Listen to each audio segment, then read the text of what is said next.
کہیں گے. قاضی صاحب نے فرمایا کہ لوگ کیا کہیں گے یہ چھوڑ دو، یہ دیکھو کہ اللہ کیا کہے گا. گریبان میں جھانک کر کے دیکھ لو کہ صحیح ہے کہ غلط. اگر صحیح ہے تو کرو اور کہو، غلط ہے تو چھوڑ دو. استغناء عن الخلق. قاضی صاحب اپنے جو زیر تربیت لوگ تھے علماء، ان کی تربیت یہ بھی فرماتے تھے کہ دیکھو مخلوق سے بے نیاز رہنا ہے. اور میں نے خود دیکھا کہ قاضی صاحب اپنی لائبریری میں تشریف فرما تھے.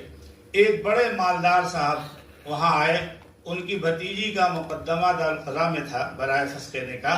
انہوں نے کہا کہ حضرت میرا مقدمہ فیصلہ ہو جاتا. کہا ٹھیک ہے ہو جائے گا.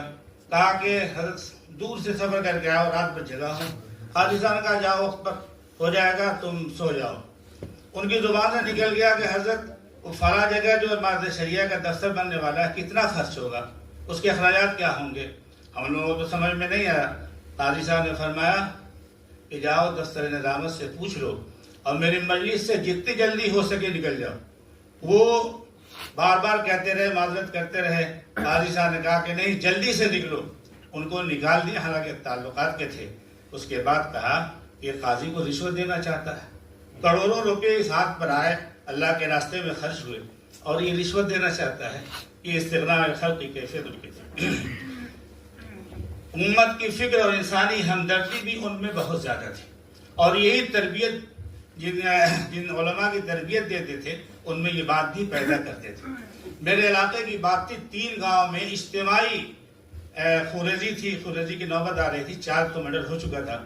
اور یہ تھا کہ عید کے بعد ایک گاؤں پر حملہ کرنا، پورے گاؤں کو ختم کر دینا ہے.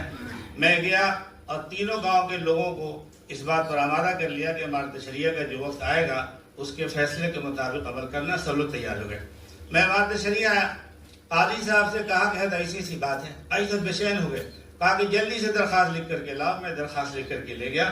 قاضی صاحب نے اس پر لکھا فلاں فلاں قاضی مولانا قاسم صاحب، حضرت سرپوری، قاضی عبدالجلیل صاحب، مفتی نسیم صاحب اور مجھ پر مشتمل ایک کمیٹی بنائی اور کہا کہ بلا تاخیر یہ وقت جائے اور فیصلہ کرے.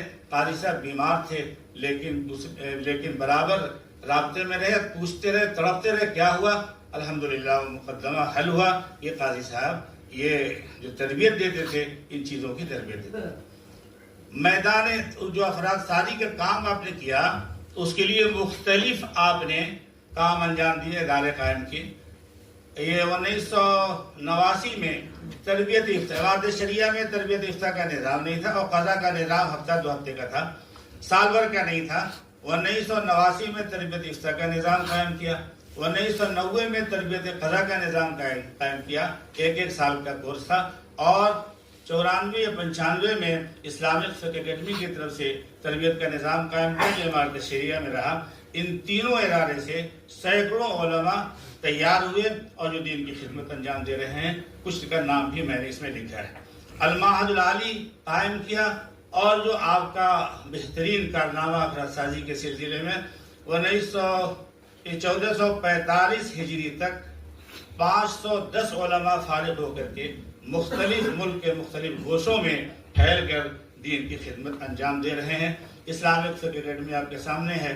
فقہی سیمینار جو ہوتے ہیں اس سے سینکڑوں علماء مستفید ہوئے اور یہ کہنے پر مجبور ہیں، سب زبان حال سے یہ کہہ رہے ہیں کہ اگر کچھ لکھنے کا طریقہ آیا اور یہ فقہی کتابوں کے ذخائر کو کھنگالنے کا اگر احساس پیدا ہوا، جذبہ پیدا ہوا، ان فقہی سیمیناروں کے ذریعے سے ہوا.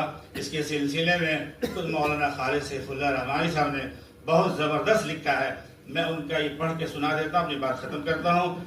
آپ نے لکھا ہے کہ ان سیمیناروں نے علماء کے اندر امت کے مسائل کی فکر پیدا کی. مسلک و مشرب کے اختلافات کے باوجود ایک دوسرے کے ساتھ سر جوڑ کر بیٹھنے کا حوصلہ پیدا کیا.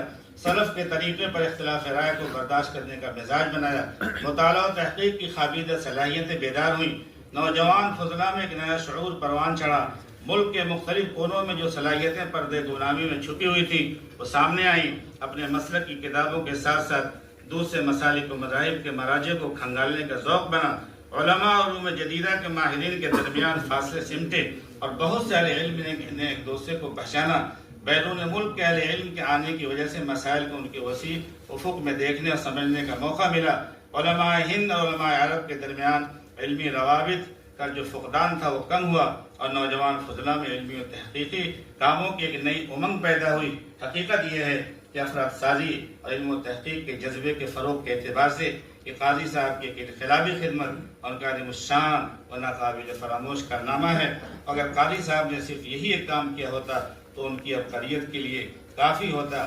ہزاروں علماء و فضلاء اور مفتیان کرام و قضات حضرات نے ان فقہی سیمیناروں سے استفادہ کیا ہے، اور جو ان کے نام و تلامذہ ہیں وہ ہمارے اور آپ کے سامنے ہیں، بہت پھیلے ہوئے ہیں، کیونکہ میرا وقت ختم ہو رہا ہے۔